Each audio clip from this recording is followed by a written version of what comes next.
আসসালামু আলাইকুম। সকলকে জুলাই এই বর্ষা বিপ্লবের 2 বছর পূর্তি উপলক্ষে আন্তরিক শুভেচ্ছা এবং অভিনন্দন। মাননীয় স্পিকার মহোদয় এখানে আছেন, চিফ হুইপ মহোদয়, আমাদের ডিপুরি বিরোধী দলের চিফ হুইপ প্রসাদ আব্দুল্লাহ, অসংখ্য নেতৃবৃন্দ, কিন্তু সবচেয়ে যাদেরকে ভালোবাসি, যাদের জন্য বর্ষা বিপ্লব হয়েছে, যারা রাজপথে আগামী দিনেও আমরা আর কেউ যেন ফ্যাসিস্ট হতে না পারি, পার্টনার হিসেবে থাকবেন, তাদেরকে জানাই আন্তরিক শুভেচ্ছা এবং অভিনন্দন।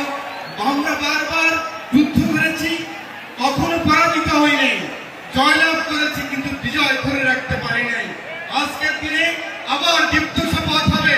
ওই বর্ডারের বাইরে থেকে যারা হুমকি দেয়, আমাদেরকে ধমক দেয়, আমাদের এই সোনার ছেলেদেরকে যারা নস্যাৎ করার জন্য ষড়যন্ত্র করে, তাদের বিরুদ্ধে আমরা ঐক্যবদ্ধ থাকবো। যে কোনো সংকটে, যে কোনো জাতীয় নেতৃত্বে ঐক্যবদ্ধ থাকবো। এই হোক আমাদের আবার আজকের দিনে দৃঢ় অঙ্গীকার। আপনারা সকলে ভালো থাকুন। আল্লাহ হাফেজ।